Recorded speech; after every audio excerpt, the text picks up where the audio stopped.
Hey everybody, it is Kellen Nitro for Nitromaniac TV's Wrestling Unlimited channel, and this is the second of two, maybe three videos that I'm doing during this kind of marathon record session with everything wrapping up SummerSlam weekend. And of course, it's just hours after it happened. It's SummerSlam 2019 from the Scotiabank Arena in Toronto on August 11th, 2019. The pay-per-view itself ran, don't have a time. The problem is my timer kind of broke halfway through, so I don't have a full time for you, but rest assured it was well over the 3.5 hour mark, probably closer to 4:05, 4:09, something like that. If that, well, maybe even a little less too. I can't remember when it went off the air. So if you're looking for that information, yeah, we'll find it here. I've got some opinions and thoughts on the show, and thanks for clicking play on a video and checking them out. Here they are in its entirety, and I'll try to be brief with everything. So pre-show, actually this is one of the major pay-per-views that I finally get a chance to sit down and watch the pre-show off the beginning of it. Pre-show started at about 3 o'clock our time here in the Mountain Time Zone. So it was actually eye-opening quite a bit. Miz admitting that he was the mastermind between Goldberg and Dolph, which we kind of pretty much all knew, but you know, I guess it kind of helps to have that sort of, I guess, association and that stuff with it, and reassurance that, yeah, okay, this was his mastermind. Kind of a little devious, a little heeled him, still a little, he out-heeled the Hollywood heel a little bit, so it was very entertaining. Orton still thinking that Kofi isn't ready for the limelight. Yeah, it was a good opening 30 minutes, I thought. Mick Foley breaking down the mandible claw that he had received on the Raw reunion from The Fiend Bray Wyatt, and it's a must-watch, and it helps build the anticipation for that debut later on in the card. So, boy, was it ever a debut. We'll take a look at it here later on in the show. Observation: AJ Styles' gloves that he's wearing tonight look like crab pincers a little bit, like the little crab claws, because they were red and black. Looked like a lobster a little bit. We get to our first match about 57-58 minutes into the pre-show, so if you missed the first 57 or 58 minutes of the pre-show, don't feel like you missed anything at all, because the first match pretty much started at the top of the second hour, and it was for the Cruiserweight title. It was the challenger Orny Lorcan taking on the champion Drew Gulak, and I was looking forward to this one since it's been announced. So both these guys are kind of, you have the technical wrestling mastermind in Gulak versus just a straight-ahead brawler in Lorcan's case. The match itself, though, was fairly short. Gulak wins via a shot to the Adam's apple of Lorcan during the match. I doubt that this was the end of the feud, though. A great match. Again, I wish it was longer. Gulak retains the Cruiserweight title. What was the runtime on that one? The runtime for that one, 8:45. So yeah, not very long at all.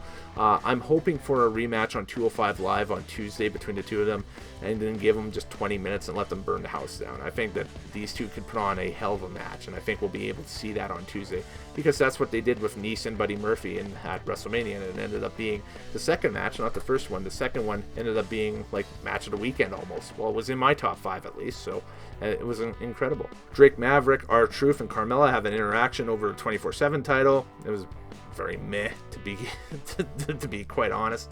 And then we had a late addition match added to the pre-show of Apollo Crews versus Buddy Murphy. I thought they were on two different brands. Turns out, nope, they're both on the SmackDown brand. So this was a SmackDown branded kind of pre-show match.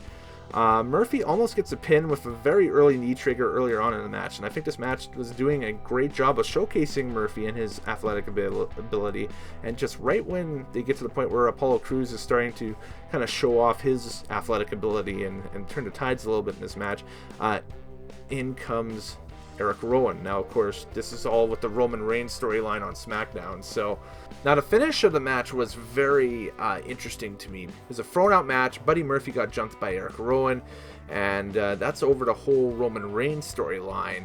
Murphy had blabbed on the previous week's Tuesday SmackDown show that Rowan was the fellow who attempted to run over Roman in the parking lot, pretty much.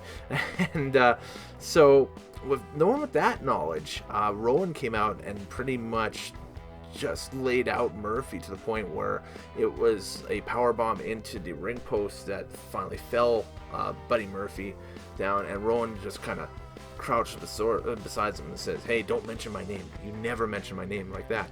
We didn't pan to the back, and we see Daniel Bryan just kind of standing there, just kind of awestruck at the whole thing. So I don't think that Bryan is involved in this at all. I think he's just standing there like he was on SmackDown, where he's kind of just scratching his head over it, like, okay, what's going on? So we'll have to wait and see how this all continues and how this all expands going forward. But definitely one of the better developed stories already coming out of the blocks of who is attacking Roman Reigns now, and who the person is involved in it. We then had Elias come out and run down Toronto a little bit, and then surprise, surprise, Edge, Toronto's own Edge, shows up, and it was an awesome pop from the crowd. Edge spears Elias to an even louder pop, and it was a feel-good moment to see him back in the ring for sure. WWE Women's Tag Team titles were up next. Alexa Bliss and Nikki Cross taking on the Iconics, Billie Kay and Peyton Royce. I'm glad this match made it onto the card. I still kind of feel what they did on Monday should have been on tonight's card. I don't really see why they were trying to do it other than try to pull a rating for that hour. I would have loved to see what they did on Monday with the title change kind of carry forward on this card. As you would see later on, there was only one title change the entire weekend across both shows. So, it was... they could have desperately used a title change in the pre-show if they were going to put this thing in the pre-show. But I love Bliss's Buzz Lightyear gear that she had done up, and Billie Kay kind of had Magnificent style gear, and Peyton Royce as well. Just all four women, just brand new gear for tonight, which was amazing. I popped for Alexa doing the Buzz Lightyear laser pose out of it. And yes, I do dabble in the Disney a little bit. I love the first Toy Story movie. It was amazing. Very passable match and no split yet, as Bliss and Cross retained the tag belts. Alexa hitting the Twisted Bliss finisher at 6:15. And the winners, just announced, are scheduled to face the Kabuki Warriors of Asuka and Kairi Sane, managed by Paige, on Monday night. So we'll have a match guaranteed for tomorrow night at least, of Alexa Bliss, Nikki Cross taking on Asuka and Kairi Sane for the women's tag team straps. So we might have another title change this weekend. We'll have to wait and see. Now on to the main card, and what opened the show was jaw-dropping, as it was the WWE Women's title match between Becky Lynch and Natalya.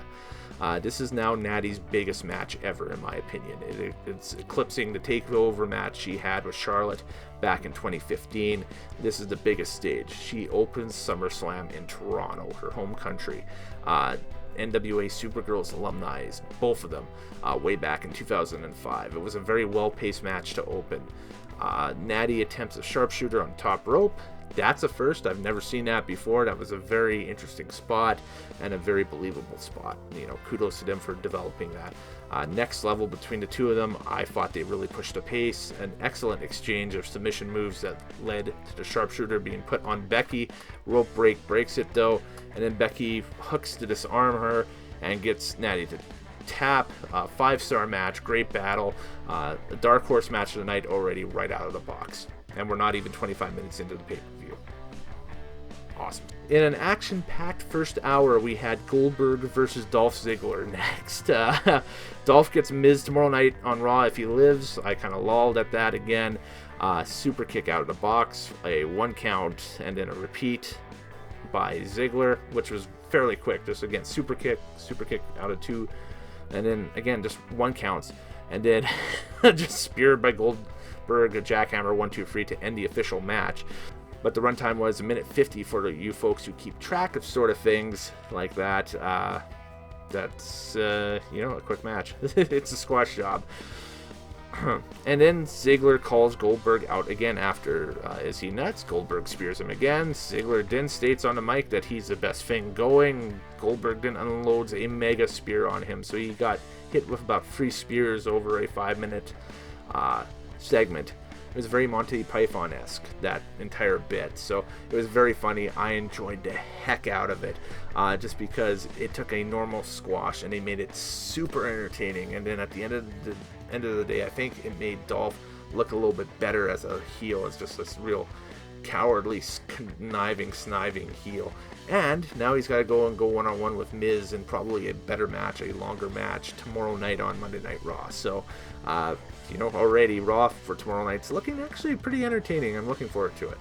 Next match back on the prediction show was my choice for match of the night. Looking at things from the outside coming into this weekend, you had Ricochet versus AJ Styles for the U.S. title. There was kind of a bizarre R-Truth Carmella cameo during the international announcers section, and then Drake Maverick kind of rolled out there, so their storyline continues, and Maverick was still looking for R-Truth and Carmella, and they took off. So, it was a thing. It happened. Styles still using the crab hands gloves tonight too. Kind of disappointed by this match. Maybe this type of match is better suited to something like the G1 if they were in New Japan or something like that, where we could see them really uncork themselves and go balls to the wall almost, or maybe even like a WrestleMania or something. This one kind of felt a little bit reserved, a little bit held back. So again, not taking anything away from both these guys' talents. That's just my thoughts on it. Styles grabs a Styles Clash and grabs the pin to retain, and then Gallows and Anderson nailed the Magic Killer on Ricochet. Match itself ran 13 minutes according to the Wikipedia timekeeper there, and I was very disappointed by this one. This was not a bad match, but it was very disappointing because I thought it was going to be match of the night. So unfortunately, it was not. That opener was scintillating. SmackDown Live Women's title was up next, where you had the challenger Ember Moon take on the champion Bayley. A very nice chain wrestling sequence to open. The crowd in Toronto, starting with the "Hey, hey, Bayley" sing-song chant again. She's still over, big time. And Ember, not so much. Ember just kind of crickets whenever she did a move or something. So maybe something needs to change there. Maybe she's the next one in line for a character kind of realignment or so, or maybe she goes heel or something, because this act just not getting it done right now, unfortunately. Now, my only concern coming out of this thing is Bayley landed fairly rough on her shoulder after Ember snagged a powerbomb from the top rope on her towards the finish of the match. Moments later, Bayley snags a Bayley to belly from the top rope for a 1-2-3. I'm hoping that shoulder isn't hurt at all, but she was kind of feeling it a little bit after the match and that stuff. So hopefully nothing serious happened to her shoulder when she landed. But she landed kind of quite awkwardly on that. I guess it would be right shoulder, I think it was, and it looked like she was in some sort of discomfort, but was able to do some posing after the match and that stuff and everything. So I don't know, maybe a tweak, maybe something. Hopefully that's it. And it was at this point of the show where I noticed that, hey, no title changes so far this weekend at all. Uh-oh. Up next, a special challenge match between Kevin Owens and Shane McMahon. And Greg Hamilton, his intro for Shane gets better every time out. Huge pop for Kevin Owens, of course, just being the next province over from Quebec, Ontario. Of course, a lot of people coming down from Quebec for SummerSlam weekend this weekend. McMahon introduced Elias as the special guest enforcer for this event, and obviously Shane is using Elias as a distraction to try to get Kevin counted out, because if Kevin Owens loses this match, he's gone. He quits WWE. He's done. His career is over, so he's put his career up on the line. Elias yanked the ref out after a Owens frog splash. Owens then takes out the ref and Elias via a dive to the outside. Owens then snags a low blow after dispatching Elias and a stunner for the 1-2-3. Owens then snags a low blow after dispatching Elias and a stunner for the 1-2-3. Owens wins in the time of, what was the time there for that one? 9 minutes and 20 seconds. So again, another real quick 10-minute type affair. Owens then states to the camera, walking back up, which I thought was very interesting. Are you watching? Are you listening? You better be. Which tells me that the war with the McMahons is still ongoing. So this may lead to Owens Triple H maybe later on down the line. Who knows? We then had a look into the whole who attacked Roman situation, which I talked about earlier on in the video. Nothing more developed off of the pay-per-view off of that. So we wait for SmackDown on Tuesday. I'm sure they're building up for something for Night of Champions coming up, or Clash of Champions, I guess, coming up in September. That's the next major pay-per-view for WWE. Legendary Clash of Eras next with women's wrestling, where you had Charlotte Flair in one corner and Trish Stratus in the other, going one-on-one. A lot of talk about this one being Trish's last match. A lot of talk going on that this could be Trish's last match in WWE. I think they were trying to recapture a little bit of that whole WrestleMania 18 motif with Hogan and The Rock from 2002, by having the best from one era take on the best from this era, and have the two of them kind of collide in the ring. Trish looks great in the ring, by the way, way better than Lita did and does right now. So obviously Trish is keeping herself in ring shape, or close to ring shape, and is able to work these matches.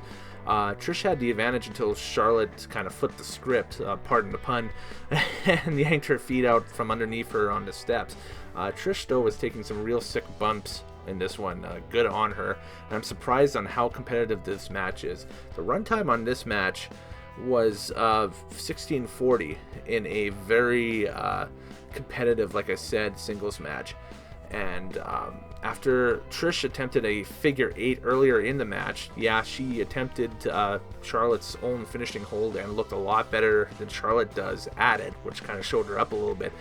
Charlotte attempts her own and gets a submission win. And the crowd, though, sees Trish off big time. The conquering hero, well, the vanquished hero, I guess, not the conquering hero. But I'm not sure if this is going to be the last time we see her or not. But if it is, she can hold herself high, or head up high, that she can hang with the girls of today. But man, the fantasy booking of taking her from the mid-2000s and putting her in with the lineup of today's female talent, big time. This would be a lot of great matches out of that, but it remains to be seen. We'll see what happens.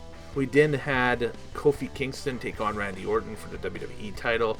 This was interesting to me because I missed this feud the first time in about 2009, just due to the fact that I wasn't watching wrestling in 2009 at all. I had tuned out of watching WWE. I wasn't watching anything on the indies or anything like that. Probably a good year and a half, maybe 2-year period of me just completely tuning out and not caring what was going on WWE TV. So I missed this the first time around. Kofi walked out with the Raptors throwback tights, so got popped from a lot of the Raptors fans and that stuff. Noticed there was nobody, paying tribute to the Blue Jays or the Maple Leafs there on that card. So, they're paying tribute to a winner, I guess. We start with literally pancake chucking at each other, and they were tossing pancakes at each other. Don't get it either.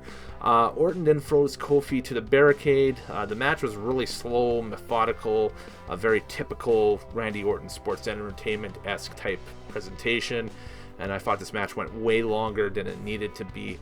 And here's where I checked the time limit. 16:45. They could have probably got all this done in 10 minutes. RKO out of nowhere. What had happened was Kofi was had some success in this match with splashes off the top rope. So he's trying again to splash Randy from the top rope, and then out of nowhere, Randy just nails that RKO, which is amazing. It was great. It's just, to me, was one of the best RKOs I've seen in the year, and probably in the last few years. He just came dead right off the apron, just snagged him and brought him down. Great catch. Kofi rolls out to ringside right after that. And Randy was trying to humiliate Kofi in front of his family at ringside, and then all of a sudden Kofi just started throwing fists of fire and whatever, and it was a count out, which is kind of anticlimactic. Kofi then wore Randy out with a kendo stick, and this feud is far from over. I think we'll end up seeing it somewhere else down the line. Maybe at Clash of the Champions we get a rematch or something like that. Maybe a no disqualification match coming up next. But yeah, this is the prelude for something. They were setting something up here. Crowd wakes up big time for the next one as The Fiend, Bray Wyatt, takes on Finn Balor, and the video package leading into this thing was excellent. We've seen it in the pre-show. We saw it again on the pay-per-view. It was phenomenal. I have down El Blanco Balor. He was all dressed in white tonight, and Wyatt's brand new entrance is awesome. It's a lot of, you've probably seen it already on the internet. If not, go check it out. It's brand new music, brand new presentation right from front to back, and it's a mix of Broken Out of Love, which was his theme song from earlier on, but it's a hard rock, heavy metal version of it, and it's almost a new metal-esque version of it, which is pretty cool. And man, just the lantern itself is basically shaped to look like Wyatt's last persona with the mouth. It's crazy. A lot of House of a Thousand Corpses, Rob Zombie type stuff here, and it's kind of crazy, kind of creepy, kind of cool. And Bray wrestles with that prosthetic mask now as this fiend character, which is, it's got to be hard. It's got to be tough, just moving around a ring with something like that on your face. But it turned out to be one of the biggest pops of the entire night. And the whole segment is a must-watch. I'm going to probably be watching this again on a replay later on, trying to pinpoint where it is and just get the goosebumps and try to listen to it for the headphones again, because it's that good. Amazing. Great stuff. The character of the Fiend does the Zeus neck-snapping gimmick.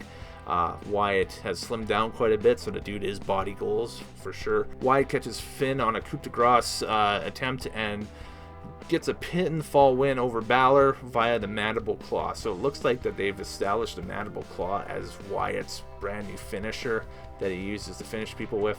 At the very end, the lights are going down, and then the Fiend shows up back at the top of the ramp, and he is imitating the Undertaker's kind of leaving pose and that stuff, where Undertaker kind of looks over his shoulder and then has that long lean to him and that stuff. So I think that maybe they may be teasing for something down the line where you have the Fiend, Bray Wyatt versus the Undertaker, maybe next year at a major event. I guess give it another go. I liked it the first time around in 2015, but the presentation of it at WrestleMania was kind of weird because the sun didn't go down. You'd love for something like that to happen in the dark, right? So the problem is, in that time of year in California, it doesn't get dark until about 8-9 o'clock at night. So you'd have to wait until after your main event to have that match. So, but yeah, 5-star launch, this new character, woo, to the moon. Then, of course, the main event, the Universal title, Rollins versus Lesnar, Seth Rollins, Brock Lesnar. Rollins all in black, and the crowd is staunchly behind Lesnar. He is a good old Saskatchewan boy and all. Well, adopted Saskatchewan boy, we'll just put it that way. Lesnar, of course, targets the ribs, which was a storyline going into tonight. Lesnar goes for suplex number 1. Rollins rolls out and connects with the stomp and gets a long 2 count, like a heartbreaking 2 count off of it. Man, the ref just held on to the last second until he called it off, and just 2 like that. Yeah, it was close. It was like one of those 2.9999 type, the timing thing, right? So Lesnar then grabs Rollins by the tape and flings him around, which is the tape around the ribs and that stuff. Yeah, that looked like that hurt. Really another momentum change when Lesnar drives his shoulder into the post. Rollins with a front splash through the announcer's table, which leads to the 2 combatants going to the outside, and then Rollins drives Lesnar right through the announcer's table, which is the turning point in this match. And then Rollins lands another stomp on Lesnar, and then the 3rd time is a charm as Rollins nails the 3rd stomp out of an F5 attempt, and we have a new Universal Champion. It is Seth Rollins once again. So he is now a 2-time Universal Champion, and he regains the belt. And SummerSlam closes. So my entire encapsulation of the evening, I have it down as actually a 9 out of 10. I thought that this show was better than WrestleMania. I thought that this show has as much promise going into or coming out of it as the Royal Rumble did actually in January. The big things for me is the brand new Fiend character is awesome. Rollins as Universal Champion is awesome. Becky Lynch, what's going to happen now going forward? Obviously, given the match of the night thing, I'm still going to give it to Becky and Natalya. That opener was on fire. We have the Eric Rowan, Roman Reigns potential Daniel Bryan situation too, building out of SmackDown. My low points, of course, Kofi, Randy, kind of snoozy at this point. It's just the creative kind of wore off from me tonight, even if they put some sort of wacky gimmick stipulation match for the WWE title on the line coming up next. I think that that's going to be a little bit of a hindrance. And other than that, everything else kind of buttons up real nice. And the folks in Toronto represented very well. And I'm looking forward to hear them on Monday and Tuesday. All right, folks, later days, happy wrestling watching. What did you guys think of SummerSlam? Post it below. And what was your favorite matches? And what do you think of characters like The Fiend? And what's next for Finn Balor? And, so on and so forth. Put them in the comments below. We'll chat wrestling. How's that? Later days, happy wrestling watching. I'm Kellen Nitro. We'll talk to you next time.